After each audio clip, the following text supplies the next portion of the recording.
Bonjour, alors me voici pour la petite vidéo sur les As.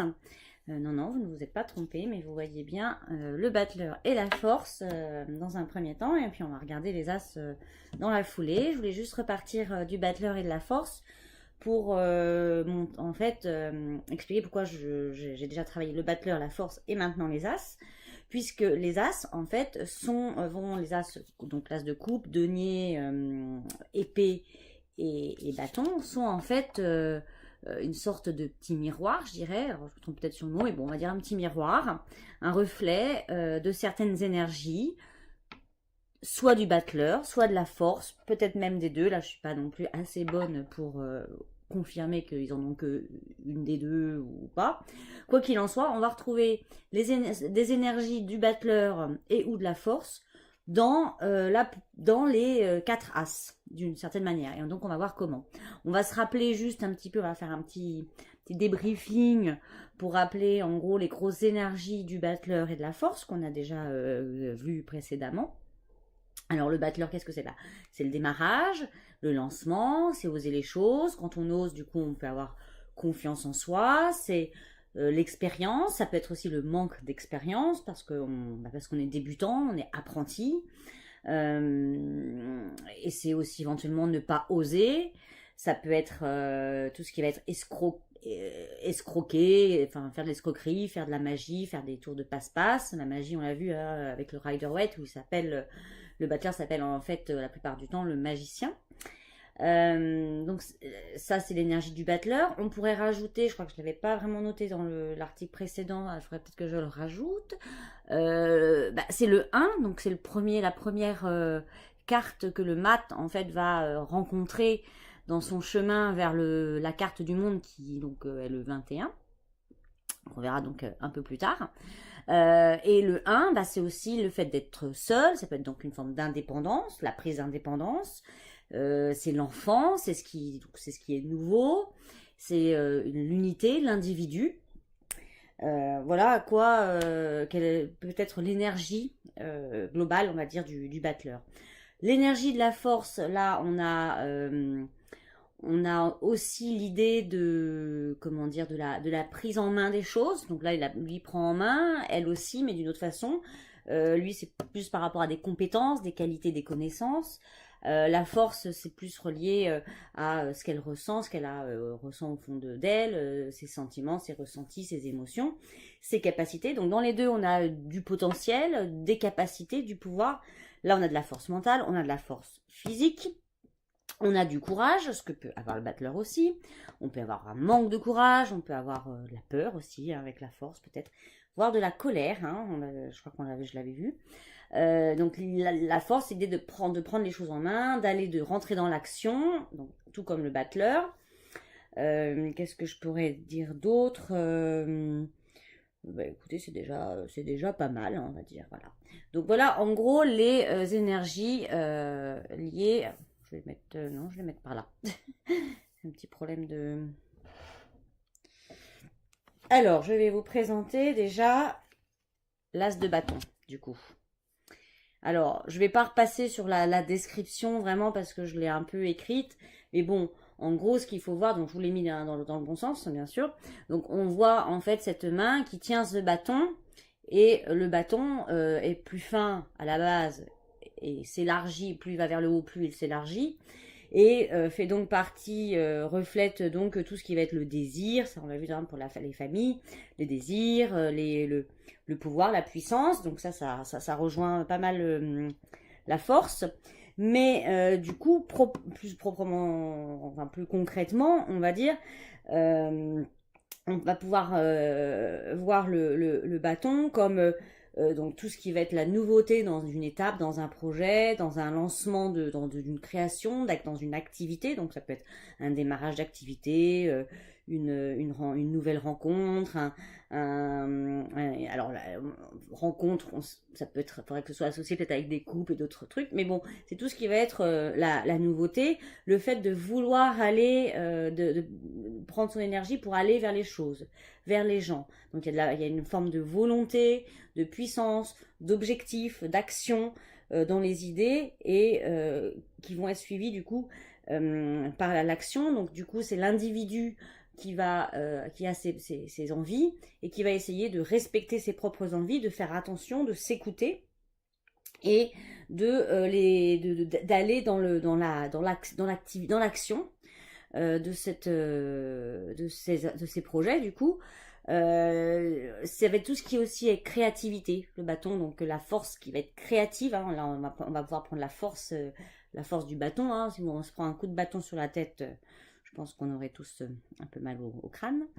Au niveau un peu, comment dire, négatif, parce que là du coup c'était surtout des énergies assez positives ou des concepts comme je dis. A contrario, quand on passe dans le négatif, c'est qu'on n'a pas assez d'énergie, on n'a pas assez de volonté pour se lancer dans quelque chose, pour rentrer dans l'action. On n'y voit pas d'objectif réel, on ne voit plus l'intérêt, on a un manque d'intérêt. On va tout faire ou alors on va tout faire pour retarder si jamais on est obligé de se lancer dans quelque chose, mettons. C'est peut-être donc l'idée de procrastiner, ou de faire, ou vous savez un peu des fois aussi comme quand le mot m'échappe, mais en gros une sorte de mauvais départ, faux départ, où on rate le début, quoi, mais on fait peut-être un peu exprès parce que finalement l'envie ne suit pas derrière, parce qu'il y a beaucoup d'envie dans cet as de bâton, enfin quand il est positif. Donc le contraire, c'est que l'envie ne va pas y être. Et puis ça peut être aussi, alors il y a ceux qui ne se lancent pas, puis il y a ceux aussi qui vont se décourager. Parce que rappelez-vous, le battleur, lui, il peut tester les choses, il va retester, mais un peu comme le bâton, l'as de bâton, à un moment donné, il peut s'essouffler, il en a marre et il peut abandonner. Voilà, donc là, on retrouve un peu la même chose, mais il faut l'appliquer. Donc à de l'action, à des projets, à de la volonté, à du désir. Et là, on peut aussi parler du désir charnel, désir sexuel. J'ai oublié d'enlever mon petit son. C'est pas grave. Voilà ce que je peux dire sur l'as de bâton. Maintenant, on va regarder ensemble l'as d'épée. Un petit peu. Alors, notamment parce que je vous le présente un peu dans l'ordre comme ça, hein, comme ça me vient. Mais je l'ai trouvé intéressant côte à côte. Alors déjà je vous le présente à l'envers, hop là, voilà. Parce que ils ont un peu la même structure, hein, c'est ce que j'ai décrit dans l'article. On voit cette main qui revient un peu de nulle part, issue de cette collerette ou de ce nuage, on ne sait pas trop, et qui tient fermement une épée. Et là on a le contraire, c'est-à-dire qu'on a le manche de l'épée qui est l'endroit le plus élargi de l'épée et qui s'affine pour en plus aller dans un truc très décoré, très joli, voilà. Donc là c'est le contraire. Donc là en gros on part de rien, on va vers quelque chose qui peut exploser, quoi, qui jaillit, qui émerge. En plus il y a des ramifications sur les côtés, donc ça peut être quand on a plein d'idées et il faut qu'on rentre dans l'action. Et là, ça va être un petit peu, peut-être, je vais dire le contraire, c'est pas vraiment le contraire, mais comme on est plus avec les épées sur l'intelligence, l'intellect, l'utilisation donc de l'esprit pour mener à bien les choses, donc là, on n'est pas dans le physique, là, on va être plus dans la réflexion. L'idée, c'est de savoir cibler, en fait, de savoir cibler sa réflexion pour pouvoir mener des choses à bien. Donc là, on va être plus dans du discernement, dans affiner ses idées, affiner son projet, mieux comprendre ce que l'on veut, ce que l'on désire, ce que l'on souhaite. Ça va être aussi peut-être se concentrer sur soi et penser à soi, parce que du coup, on va vers quelque chose de plus fin et on va essayer de ne pas s'occuper de tout. Alors que le bâton, c'est un peu, il vient un peu avec ses gros sabots, quoi, quelque part. Qu'est-ce que ça peut être autre chose? Alors c'est une approche intellectuelle, hein, déjà l'épée tout court, mais là avec l'as d'autant plus. Donc c'est le petit truc en fait aussi qui en plus c'est un peu la cerise sur le gâteau qui va lancer, qui va mettre une petite touche sympa à l'édifice, on va dire. L'épée du coup ça va être aussi un peu dans le côté négatif, pardon, c'est ne pas justement écouter ses idées, ne pas aller vers ses idées, parce qu'on les écoute pas, parce qu'on les voit pas, on les entend pas. Et du coup, on se coupe un peu de ces choses-là et finalement, on va pas progresser. On va pas on va un peu stagner. Qu'est-ce que je peux vous dire d'autre là-dessus?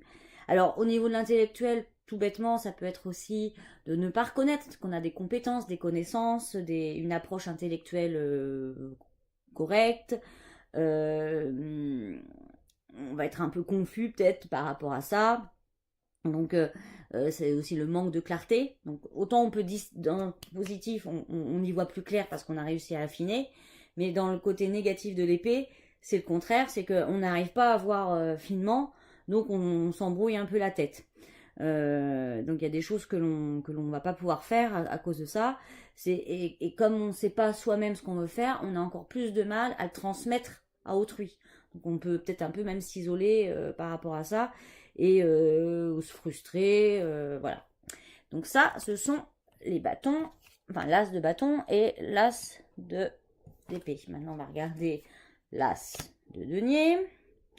Alors, l'as de denier, donc là, on a une structure complètement différente. On a ce denier qui trône tout au centre, très très joli d'ailleurs, de la carte, avec juste ces quelques tiges bleues, donc un peu qui fonctionnent un peu en symétrique, en haut, en bas.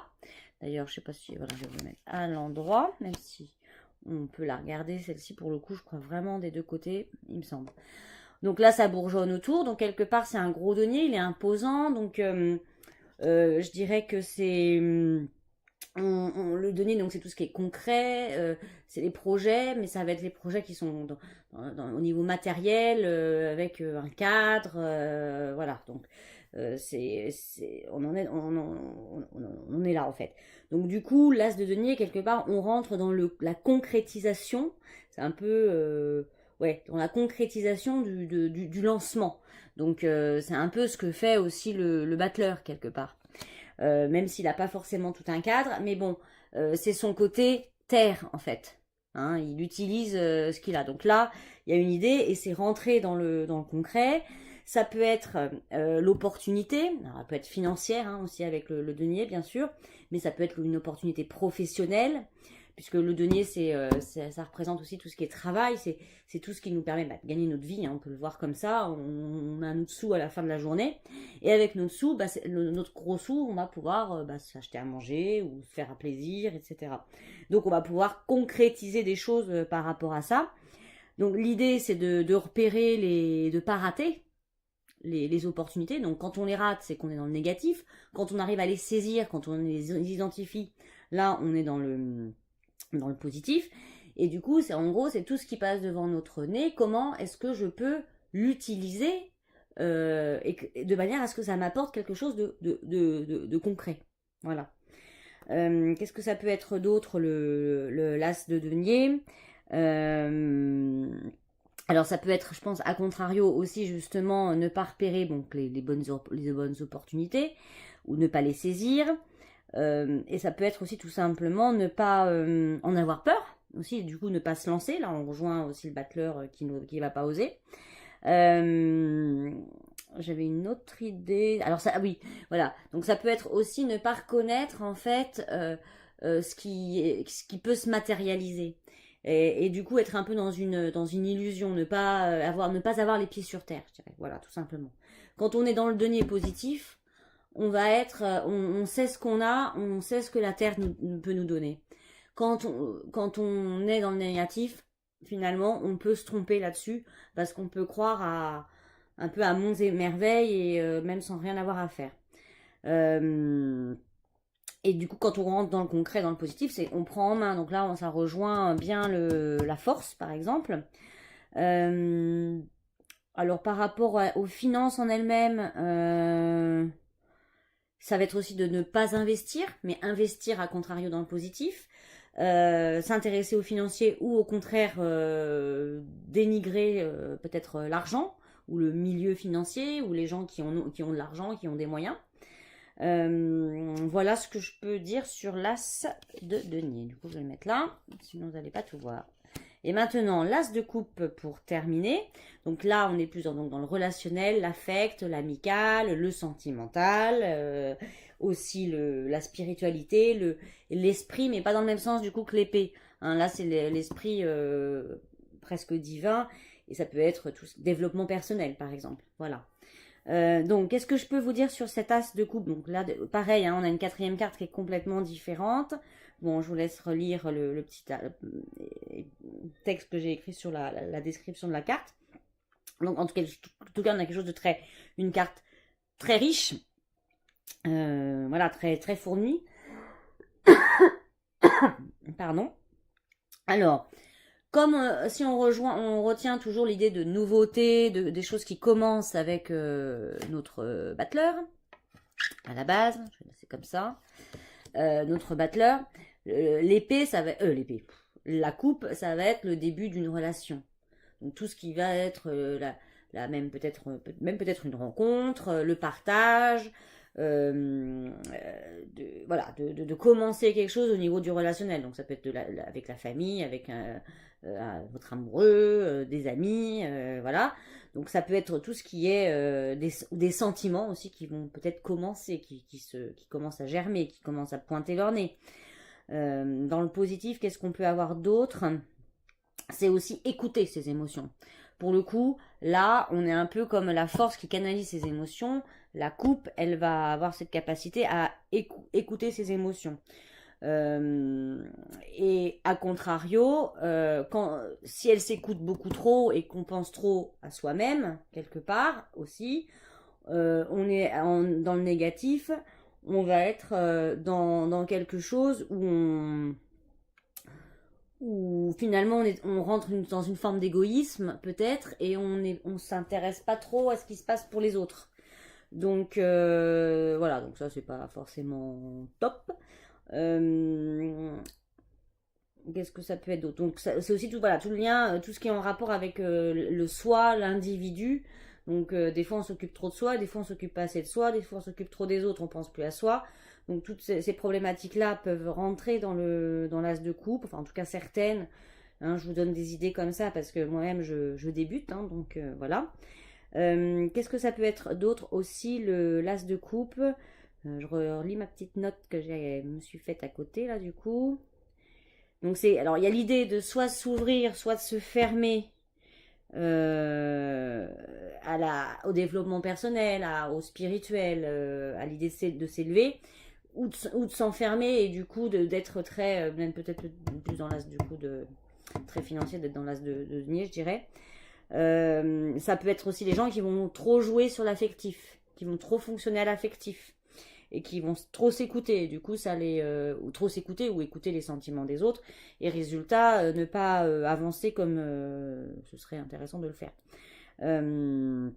Les émotions vont du coup peut-être être trop fortes ou très fortes. Alors, bien sûr, selon les situations, ça peut être ou positif ou négatif. Hein.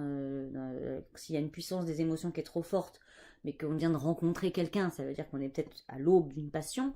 En revanche, on est peut-être à l'aube d'une grande séparation, si c'est des émotions de colère ou on s'en veut. Là, c'est pas forcément bon. Voilà ce que je peux vous dire sur ces 4 races.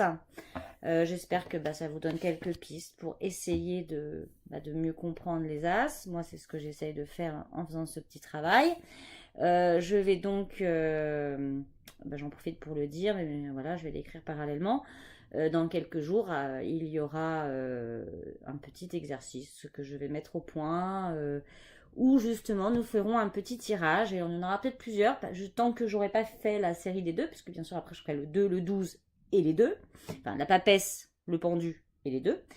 Et en attendant, je vais essayer de faire un petit tirage, mais plutôt sous forme d'exercice pour apprendre et essayer de mémoriser un peu de comprendre et de mémoriser ce que j'écris ou ce que vous écoutez, etc. ou ce que vous savez par ailleurs. Sur ces 4 cartes en fait, avec la battleur, la folie, la force, la folie, ça va pas, et les 4 as. Voilà, donc avec ces 6 cartes, on va essayer de les travailler un petit peu, puis au fur et à mesure du temps, on retravaillera les deux, etc. Je ferai pareil, puis à un moment donné, quand il y en aura plus, peut-être qu'on pourra les mélanger. Mais l'idée, c'est de les travailler régulièrement, pour pas oublier. Et parce que comme on les utilise pas beaucoup, si on ne le fait pas dès le départ, voilà. Eh bien, j'espère que ce que je vous ai dit vous parle un petit peu. Je vous dis à très bientôt, voilà, pour la suite. Et puis, merci de m'écouter. Bonne journée, au revoir.